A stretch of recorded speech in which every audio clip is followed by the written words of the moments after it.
for it. Not gonna hit nothing. Wait, is it forward or you going forward?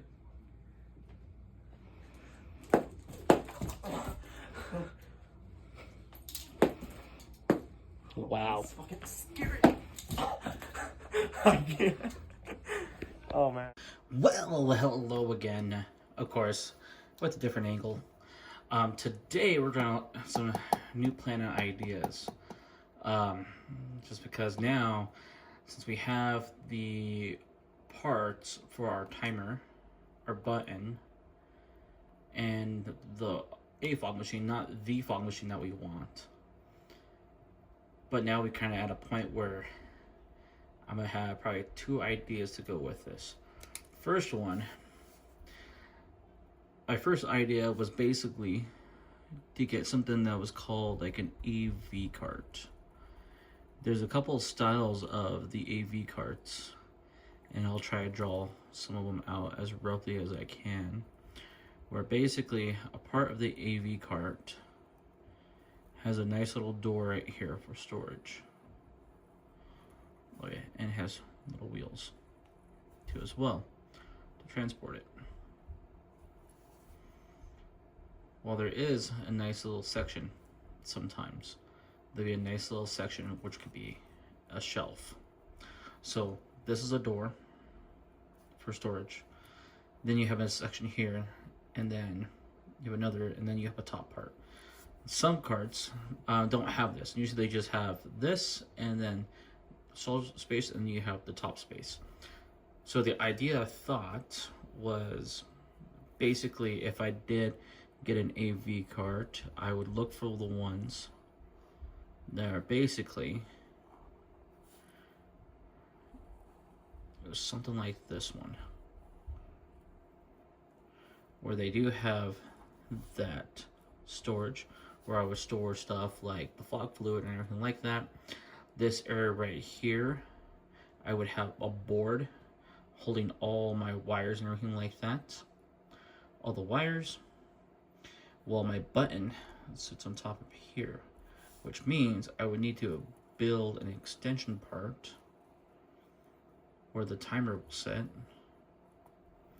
and then build something on top where the fog will be at, but also build a case around it too so no one can get inside. And you can kind of see we're kind of going pretty tall with that being there. So it would be nice to just have a full-on cart that's just there. Nice little wheels, kind of transfer it back.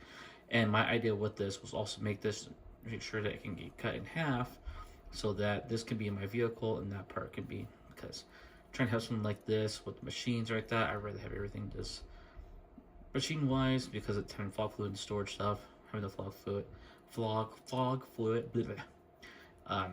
be safely kept in a different storage than being on here while it's being in transport. But easy enough to where I basically have the machine here, be a way to kind of get the wires to go down, the wires of the timer, and of course the way for the wires of the button, where everything is just pretty well and hidden here down this area, which I'll have basically blocked off with like plywood or something like that. Then I came with another idea, because running an AV cart runs somewhere between like maybe $250 sometimes. $250. I have seen some on like Facebook Marketplace where as low as like almost like $80 sometimes, which is plus. But some of them that I saw, of course, are the ones where it's like, build another one over here, where then we have basically the shelves and wheels, no storage, which is okay because this was like to lock it up and stuff like that. But then again, I was thinking like, oh, you know, I could put all my fog fluid stuff that I was going to keep here into a container, which I transported it in, no problem. So it's kind of like, maybe I could put stuff down here, make another jug just in case I have to do a quick refill, and of course then build away, or basically build my own little door. Could do that, but then still have to build this section up here, which we are pretty familiar with what I was going over here. So Here is my next option, was to just fully build out something out of plywood. Not quite. I would think about adding wheels, but then again, depending on the area I'm at, the land, that it's one of those things where it's like, oof, I don't know how well. So it's one of those things like maybe I could do it with the dolly or something like that. But this is like other option where I have a fog machine up here, and then my timer will be set. Have a nice little box for my button, and this is just extra space down here. And I was thinking like doing a nice little square thing where it's basically just it has a couple like maybe like 4x4s or 3x3s or whatever with some plywoods put on, and then I basically made my own shelves and stuff like that to kind of hold everything up. But then making sure it's like good height enough for the buttons at a good placement, kind of like how this would be a good placement. Because I actually worked with a lot of AV carts and they're actually a good decent height. But like this will give you the full customizations to fully build this out, but make sure it's transportable. So making sure I'm able to get everything out. So this is definitely an idea and stuff like that. And it's kind of like, I kind of want to go this route, ideally, because yeah, I do have. But what got me thinking was going back to the AV cart, because here I'm using this thing called a upshot fog machine. So the fog machine goes off, the travel of the fog will go upwards. The fog machines I have on hand are basically, when they shoot out fog, they shoot out in this direction here. They can't go up there because when they're tilt, they won't be function. So the only ones, that's why they make fog machines that are called upshots. But what came across my mind was, what if I had an AV cart? Instead of doing the way we're kind of seeing it here, what if it was at an angle? So for example, we're doing like a top view. So the platform that I would build would basically almost feel like it's being cut in half, because this is going to be the top view. So let's draw a line here. So basically, the button will be placed, of course, right over here. The timer will still be up here, right above the button. That's how we see it right here. But in the back, we have not an upshot fog machine, but a normal one shoot out this way. So what now we're saying, now we're thinking like, okay, so the fog's just gonna shoot in the back now. But this was an idea I was thinking about running some type of PVC pipe that's basically angled at a J, because the theory of it is that the fog shoots in the tube, it would transfer upwards, creating the effect that we want, which is that upshot fog, allowing you to still make something like this. Get a cart for like $80 or so on Facebook Marketplace.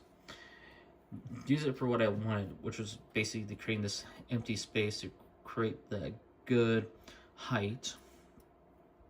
It already has wheels on it for transportation, but I'm creating this nice little box now that basically now will use a normal fog machine that shoots out straight, like the ones you see in my past videos, that it will shoot it through a tube at an angle. So basically, this will be a two-piece thing, because we know we have the cool little angle tubes that you've probably seen at your hardware store, and then I would need to get another piece that would be a long two-part which will go on the top part, which I was ready to room as I noticed as I was drawing this. So basically, I'll do it over here. I'll do it over here. So that's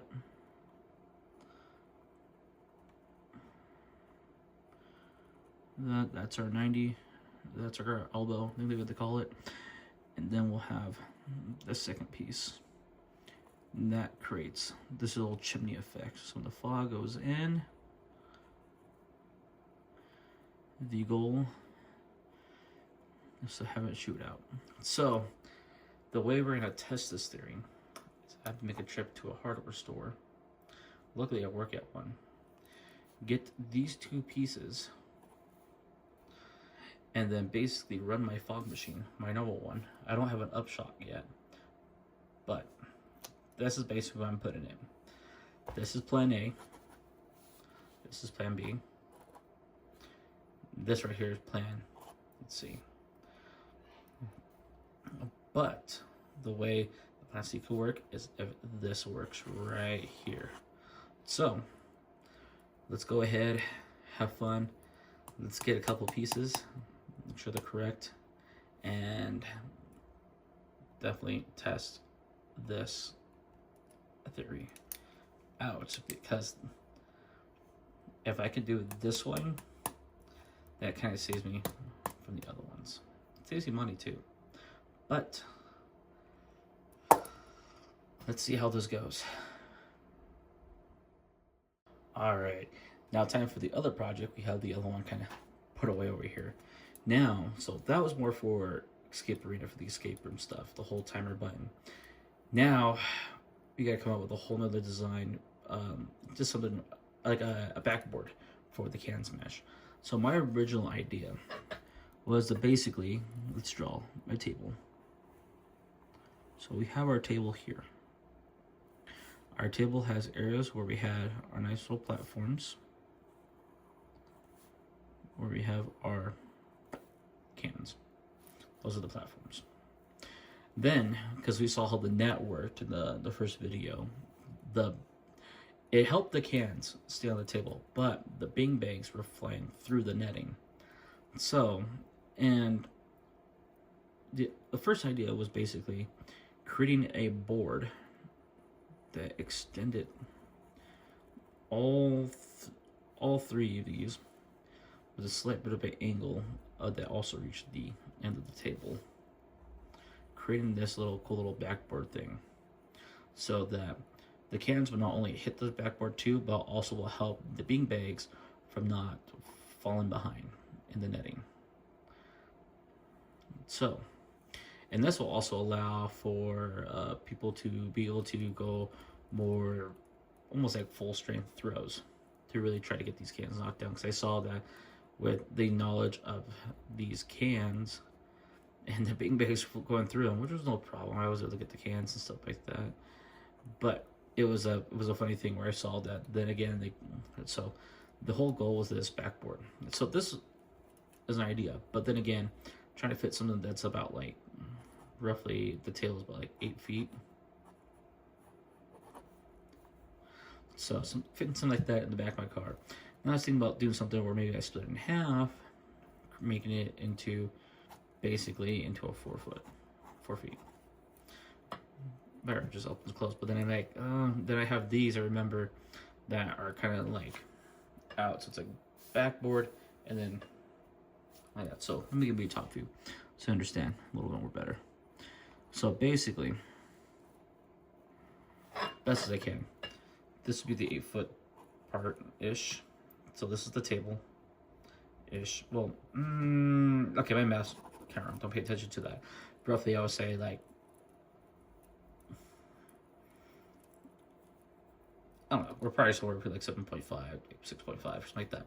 And these will actually add the extra couple of feet too as well, making this basically the table with the cans here. So it's basically folding these in and then having it fold again to where it just folds up and goes, and then we get it a good structure. Kind of make sure so when someone throws a big bag at it, the backboard doesn't fall backwards. So plan A. Plan B. The plan B is, what if every single individual platform with their cans had their own divider in a shape of basically kind of how you see it here, where basically it's like their own little U, where you have the platform there and cans. This was kind of like my past issue that I was trying to see and solve, see how it went and played, because I know with these kind of out in the open, my thing was not really a fear, but really thing was if someone hit a can pretty hard and it flinged the can and it would accidentally knock another pile down, or if someone was playing the middle, having a can fly over here, knock a can down over here, and have a can fly over here and knock those cans down. So I feel like having these dividers will help prevent the cans when they do fly off. They'll basically just hit this little sidewall here, protecting the other rows of cans. So anyway, I see that, and the way that these would be due, I was looking at it, getting a kind of decent measurement, and probably would go with like a 2 footers by 2 footers plywood, and get basically 3 of them to make that. So it seems like it would be a perfectly good height, and of course it'd be a thing where these things will kind of just collapse in, but it'd be a thing that's another thing, because I know when you set them up with the hinges over here on this side, when they collapse, one will collapse all the way, but then the other one will be like slightly, not all the way. So transportation, unless you have this one going the opposite direction, means you have a hinge that way and a hinge this way, and it's kind of like, I don't know, 50-50. It's one of those ones I have to play around with, but that is apparently the idea. And of course the color I'm going with it is that the board's gonna be full on white, and they're gonna have red stripes, kind of give that carnival-ish vibe going on. So definitely have some fun projects to do. I know eventually at some point in my future, my goal with this, even though this is a pretty solid one, this is perfect. I have nice little platforms, little boxes. I think I'm going to go the route of the little boxes, the U shapes, so they have their individual going on. Another thing I will have to think of is some type of supports. I may do a thing where I might do some 2x4s that are like basically L shapes, maybe, and see how that works. Just to help with the force of the bean bags getting hit and stuff like that. I may do things where some of these plywoods may have like little holes in them, where then I'm able to put through bolts to tighten it down. And so this is actually like that. So coming down, make sure I get good measurements. I still want to use the netting then, because I feel like since this is going to be taking up space, I want to make sure cans don't fall forward. Even though if they do, it's not that bad. There's really no issue with it. I just pick up the cans, put them back up. But then I would like, in theory, this could be a future thing, where I get my netting and then somehow it has like a little net on the bottom. So it's like I still have my netting, but it allows, like, if cans fall forward, they'll still be caught in my net, so they don't fall completely on the floor. So we definitely got some two fun projects to work on. Got to make a fun trip to the hardware store and do some shopping to get this thing going on. Because I think once I get this going on, and this is pretty solid, I would say Can Smash would be at 100% where I'm at. And then just need to get some prizes, which I have some ideas for some future events that are coming up. Hopefully, I'm still in the conversations of some events that are popping up, and try to go for a big one too as well. And of course, with the other plans, once I get this going on, figure it out, then that's going to be about 100% for the escape room. So right now with what I got going on, you know, I can run these things, but I want to push it just to that little bit more. But all right, I think I made a shopping list. I think I'll do an actual one where I actually write the notes of everything I need, and then get out of here. Alrighty. Of course, I'm paying attention to the road. But basically, I'm getting ready to drive down to an awesome and amazing place. But basically, helping out Isaac, the Landlocked Voyager, for his halfway to Halloween. That was amazing. We had some weather and stuff like that, but it was really exciting. That was a couple of weeks before this halfway to Halloween. And where I'm driving to right now is I'm getting ready to get an exclusive behind the scenes with people I used to work with in the past for their company, HD Escape Rooms. This is a haunted house, which is Colorado's oldest haunted house, and it's called the Frightmare Compound. Colorado's oldest haunted house, highest Google reviewed haunted house in the world right now. And right now, they're doing their halfway to Halloween. This is their second day. They're doing their halfway to Halloween. So I'm so excited.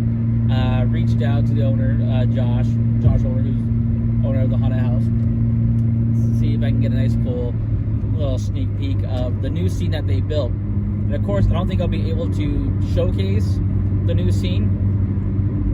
Maybe, or you know what? I might be leaving as a nice little mystery. We're also going to be meeting up Isaac, who also should be showing up. He said he might be a little bit late, but we're going to hang out with some of the actors, and of course, with the time that we have before they open, of course, be able to get a nice, good sneak peek and check out the new scene that they're running for this year, this October. So this is definitely a scene at their halfway point, seeing how far they have finished up those scenes and what's left. I'll probably get a good chat coming up with Josh, see everything, because I also ran into him when I was him and the whole crew that I know at Transworld, and it's really cool to see what they picked up, see what they got already.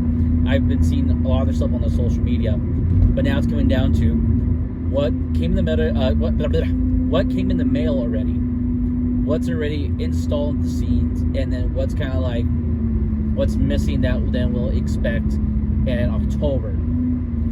And hopefully when it comes to October, hopefully I can convince them to see if I can actually get a video, maybe me and Isaac walking through the Frightmare Compound being recorded, but we'll see. But I'm gonna get ready. I'm a couple minutes away before pulling up and parking, but I'm really excited to see this new scene, and I can't wait to tell you, or not, I don't know. I guess you'll have to wait. So if you can see behind me, I got Isaac now. We finally meet up. So I may want to save it, but we're right next to the compound campgrounds. But you're not going to see anything. We are. We'll tell you about it. But I'm going to go check it out. I'm excited. Got behind the scenes within our behind the scenes. I can't zoom, but what's happening is behind our scenes is behind Josh's scene, but you can see him. All right, don't mind the crazy hairness going on with me, but there is so much going on, and I'm getting close. Right now is the Memorial Day, 25th. I'm gonna check my calendar to make sure I said that correctly. But yep, if you've seen some posting and stuff like that, of course, before this video is being posted, been dealing with a big, I see a spider. I'm dealing with a huge, big transition going on. I'm going to get ready to have a big move, which means I'm moving everything, which means I have to deal with changing everything. For like a normal person, it's really easy to do everything from all your bills and everything like that. But now from a different standpoint of owning and operating my own business for the first time, and this is something that's happening within my first year operation. So doing all that paperwork for my LLC, my good standing, and getting my EIN, and of course the bank, I still need to change that. I need to go through, and I think the bank one will be easy. It's just updating my address. But for my EIN and the LLC, I'll probably have to go ahead and make a phone call, because I tried to figure out how to do it online and it's not that simple. So it's probably one where I'm probably gonna have to go ahead and just make some phone calls and let them know about my new address change, what's happening, what's going on. Pros and cons to the move. Pros, I'll have my own basically shared workshop space, which is good. A lot of area to work in, which is really good. It's definitely going to be outside of the town area. We're on the countryside. So definitely a lot of land, roughly around 4.5 acres. Fun to do. And, it's a roof over my head and something to keep everything going. It's going to be a new challenge, a new thing. But it's definitely something I am going to be doing. I'm still pushing for a lot of my future events that are coming up during the summer, and especially the big one, which I got approval for, and I'm gladly to announce for this month that I will be at Rocky Mountain Pumpkin Ranch in Longmont in October for the whole entire October season. And it's really exciting and really cool, and I'm really excited for that. We'll be there. Gonna be a little bit of workaround with this new move and to get up there, since I'm a little more further away than that location, but everything will work out in some type of way. I do believe so. I also got some other fun journeys that I'll be doing too as well, and some other things too. Hope to bring along everybody with. But I'm going to try to squeeze in some other stuff too as well, just because I'm getting close and you try to get some information stuff. And so, yeah, a lot of the beginning of the month was chatting with the event organizer for Rocky Mountain to kind of secure something from out there. And that was a little bit of waiting, not too much, but really amazing at getting confirmation. So up there, I'll be ready not only my escape room, but also the all play can smash game too as well. So that's gonna be fun running, and my first year operating, trying to run two things at once. I've been trying to do a thing, but then it's like, you know what? Why not do it? See, that's the whole big thing of see if you can, and what you need to adjust to make it run smoother and stuff like that. And also too, I also had a nice good sit down meeting with the CPA. The CPA people are really people who try to get information, because I talked to a lot of the of some of my mentors and people I worked with in the business and businesses, not my business, where I had questions and stuff like that involving financial-ish stuff. Basically how to keep track of all the finances and stuff like that. Of course, I know there's apps out there, there's all this stuff, but then it's kind of like, for something as small as me, who is mobile canopy based, do I need to afford or need to pay something that is that expensive, roughly like almost $100 a month or something? Do I need to do that? And this is all because since I set up that business bank account, it's different from my personal. This is a business bank account. I need to make sure that I keep track of everything, and I want to make sure everything was, labeled all correctly for when I need to do taxes. And what I learned too is that one of my many questions was like, do I need to file quarterly? Am I once a year? And cool news, if you run a business similar to what I do, they said that you can actually file those with your normal W-2s. So since I'm working, whenever I file taxes, I'll also file them at the exact same time. The biggest thing is just making sure that when I do file them, I print out my bank statement, and also we'll need to do a spreadsheet type of thing, basically labeling, like, for myself, I put money into my business as a little investment, so that's an owner investment. So keeping track of how much money I'm putting in and making sure that's marked as investment, it's not profit. And then if I spend money, what's it for? type of stuff. It's for and learning the terms. There's some stuff I'll forget. Like there's like promotional stuff. There's like maintenance repairs, and of course the prizes that I'll need, and just supplies and everything like that, all the way down to business fees. So there's a lot of terms I had to learn. I probably have somewhere in a book, but definitely interesting. Definitely, if you do plan, it's definitely an experience to do, is have a chat with your local business CPA. I know there's a whole bunch of other CPAs all around the world, but I think your best ones to sit down in person are your local state CPAs, because those ones are going to know exactly everything you'll need to know within your state. They are a tough crowd. 100%. They want to make sure that you know that you're running a business. You're not doing this as a hobby. They're making sure that basically you're serious. You're not testing the waters, trying it out. Because to them, if you're wanting to start doing your business, they want to make sure that you're all in, not partway in, because they're on a whole different level, working with bigger businesses, companies, and it's all about pushing a profit. So they'll have suggestions and things like that, which for me, I 100% understand, but I also have my own business plan and my own route that I wrote off of, based off of working and communicating with a lot of my other mentors and stuff like that. So I do say, even chatting with whoever you work with to try to jumpstart your business, someone that you look to as a mentor or leadership in that area, it's always good to kind of get more of a perspective of your ideas of keeping track of your finances and just making sure 100% everything's legit.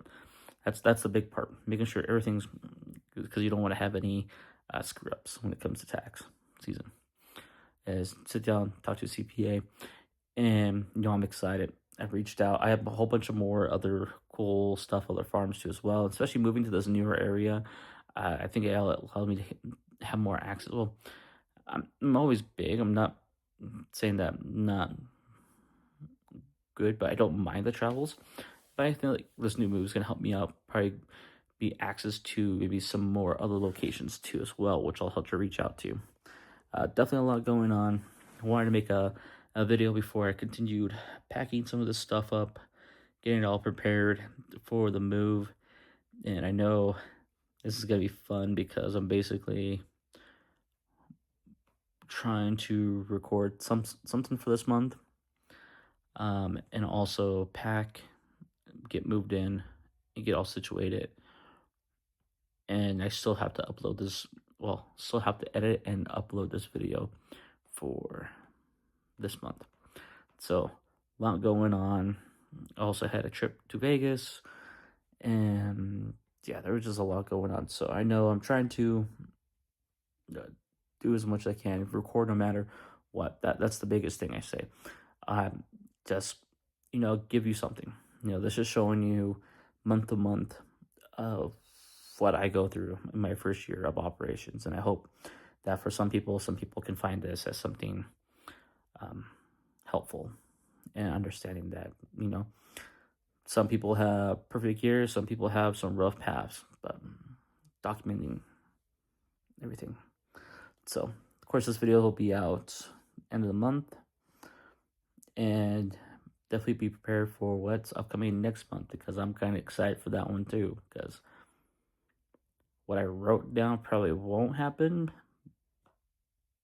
because of these changes, but we'll see. All right. Thank you. Yep.